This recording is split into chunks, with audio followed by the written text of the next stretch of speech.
Well, hello once again, fellow Star Trek fans. I got another model kit from ANP to share with you. This is the fifth one in the line of the AMT Ertl USS Enterprise Starship model kits from the Motion Pictures. I present to you Star Trek V, The Final Frontier. The USS Enterprise.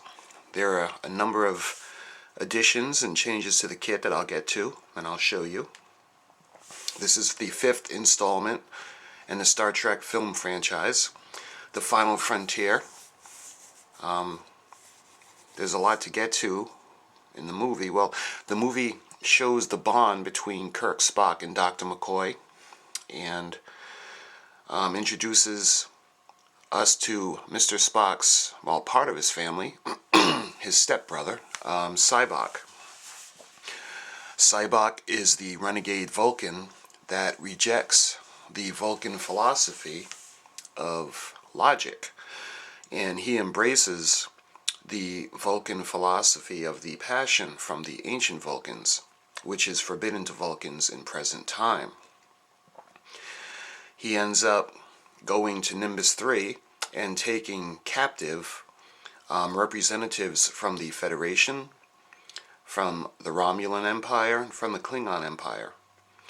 And he figures to get his hands on a starship, ultimately to try to get through the Great Barrier and get to the planet which lies beyond, which he believes to be Shakari. Along the way, there are some amusing scenes.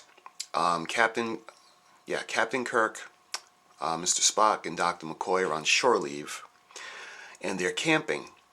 And once the Enterprise, well, Lieutenant Uhura goes down to get them because the transporter was inoperative, and Captain Kirk looks at her and he's like, well, what happened? Why didn't you beat me? And she hands it to him and she goes, you forgot it. And he goes, oh, I wonder why I did that. Well, it was pretty amusing. When they're back on the Enterprise, they're in the turbo lift and they're going to the bridge, and Captain Kirk looks down at the floor and says, boy, I could really use a shower. And Mr. Spock just kind of looks at him and says, yes. Just little things like that. And the bond between the three. Captain Kirk sits on a bridge and he sits in his chair and he's holding his canteens from the camping trip, and he looks upset. And Dr. McCoy comes over and says, what's the matter, Jim? And he says, I miss my old chair. And Mr. Spock kind of makes the face like, no, poor guy. Like I said, they introduce us to Sybok, and ultimately he gets control of the Enterprise. I don't know if it's brainwashing. He does something to people. He has them face their pain. We see it firsthand when he does it to Dr. McCoy. Dr. McCoy's pain was his father was really sick, and the pain was causing him just absolute misery, and there was just nothing Dr. McCoy would do at the time. So he released him. He cut the life support, and his father ended up passing away. Well, the thing that really upset him was they found a cure shortly after. So his dilemma was, did he kill his father or did he release him? Knowing there was a cure that came out and it could have saved him. Anyway, that was Dr. McCoy's pain. With Mr. Spock, it shows Amanda giving birth to Spock, and then the baby is presented to Sarek. And Sarek looks at the baby in disgust and says, quote, so human. He attempts to do that to Captain Kirk, and Captain Kirk fights back and refuses, saying that the pain is part of who we are, and he said he needed his pain. Sybok, when he reached the Great Barrier, he thought that McCoy and Spock would be with him. He found out that the bond between Kirk, Spock, and McCoy was stronger than anything else. And that's when they're going through the Great Barrier, and Captain Kirk tells him there's no way they're going to make it. And Sybok says they will, because the vision will be true.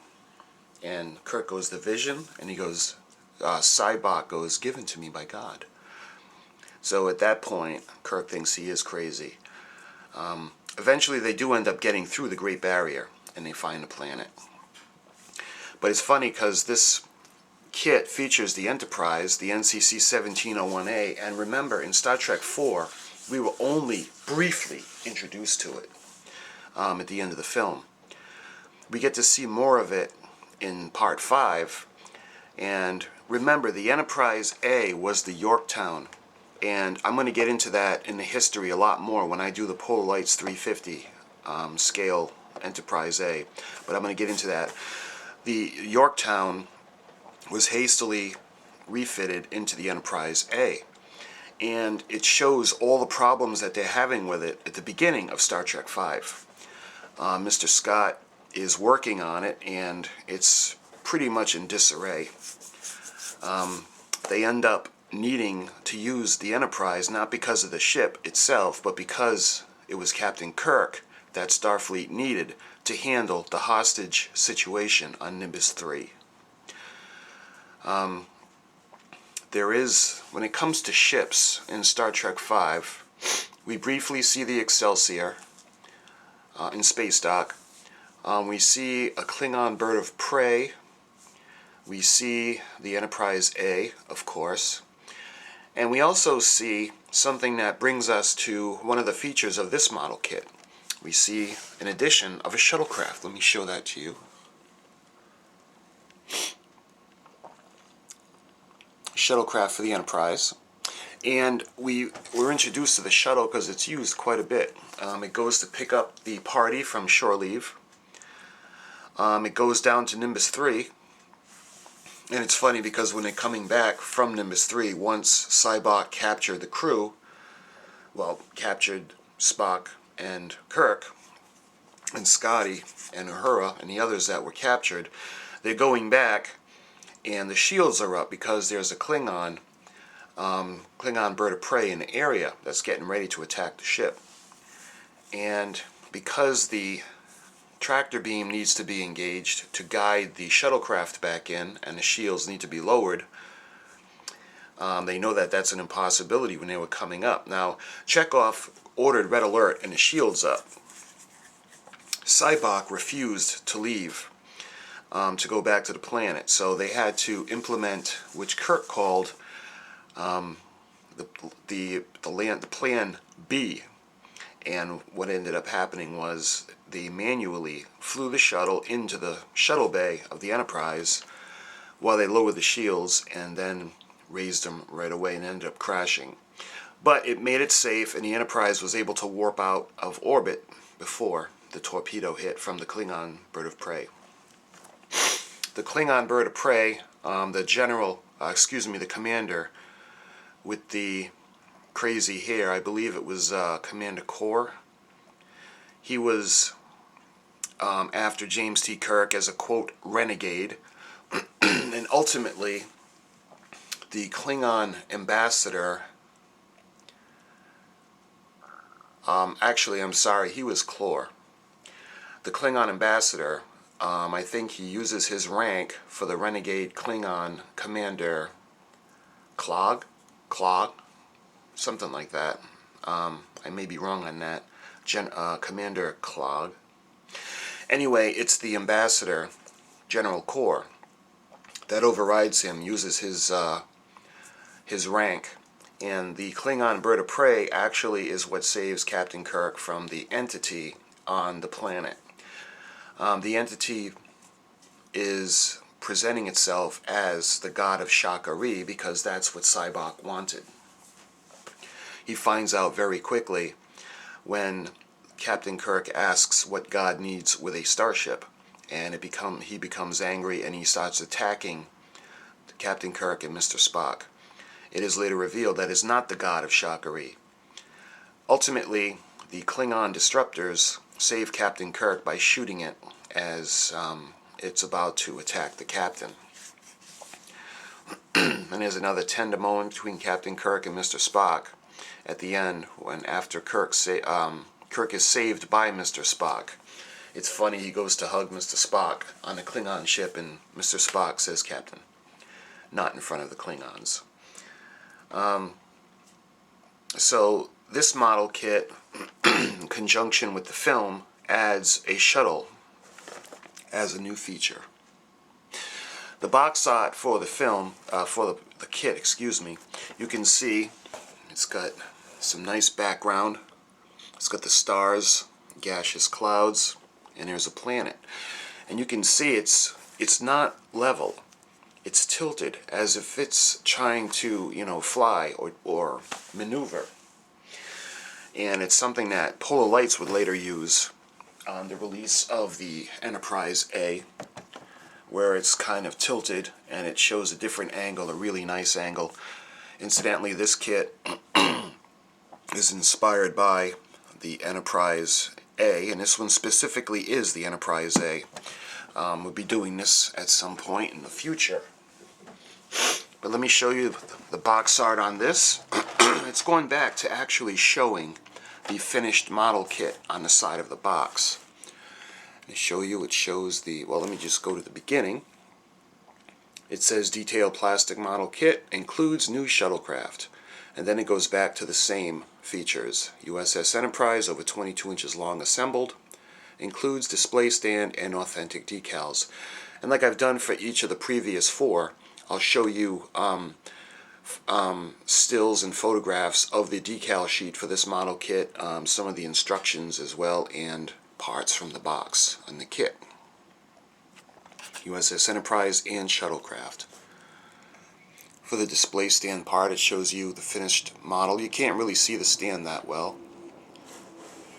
You can see the finished pictures. It is a very nice ship. Well, it really hasn't changed all that much, and it shows you the addition of the shuttlecraft. Show you this kit number is now 6876. 6876. And the other side shows the Star Trek V and the countries. This kit was released in 1989. So, what I like to do is compare this to the previous release. And the previous kit release was for Star Trek IV, The Voyage Home. And one of the things you can see right away is that this particular illustration of the Enterprise is no longer used. It's a totally new depiction of the Enterprise. Showing you some of the box art differences. In Star Trek IV, it was an illustration of the new base and the kit. Whereas in Star Trek V release, it shows the finished model. And again, with the bridge crew on Star Trek IV, now you get the model kit instead. So you can kind of see what to expect in the box. Turning it around. Again, the title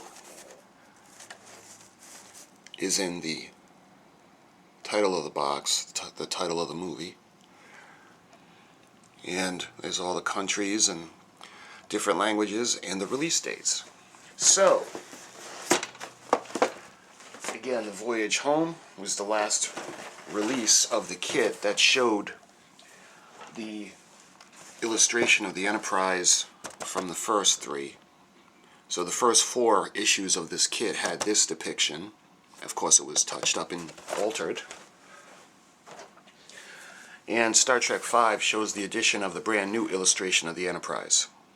It's pretty nice. You can see the Aztecing lines in the panels on the primary hull, the Aztecing on the nacelles, nacelle pylons. I mean, it's really nice. The secondary hull, you can see all of the Aztecing details. So that being said, the kit itself, the molded plastic, it's got the same base as the previous release. The plastic parts, the molded parts, are the same as the previous release from Star Trek IV. And the addition is the shuttlecraft. And there are measurements for the shuttlecraft. It says shuttlecraft over 1 3/4 inches long. So, well, what about that big? So that's the Star Trek V, The Final Frontier, USS Enterprise, NCC 1701-A from AMT Ertl. As for the ships that come from this film, there aren't really a lot of model kits inspired directly from the film, because we were introduced to the Excelsior in Star Trek III. We were introduced to the Enterprise A in Star Trek IV. The Bird of Prey we saw in Star Trek III. So the new vehicles would be the introduction of the shuttlecraft. Well, the shuttlecraft was used more in Star Trek V. For different model kits that came specifically from Star Trek V, not a lot come to my mind anyway. But the Enterprise A herself. And this is Star Trek V, The Final Frontier. It's got nice lettering on the box and a totally redone illustration of the ship. What's going to happen is it's going to change again for Star Trek VI, but that's another video, my friends. This video is for Star Trek V, The Final Frontier, and I hope I gave you sufficient information on this model kit, and I hope you enjoyed the video, and I thank you for watching my videos, and until I see you next time, live long and prosper.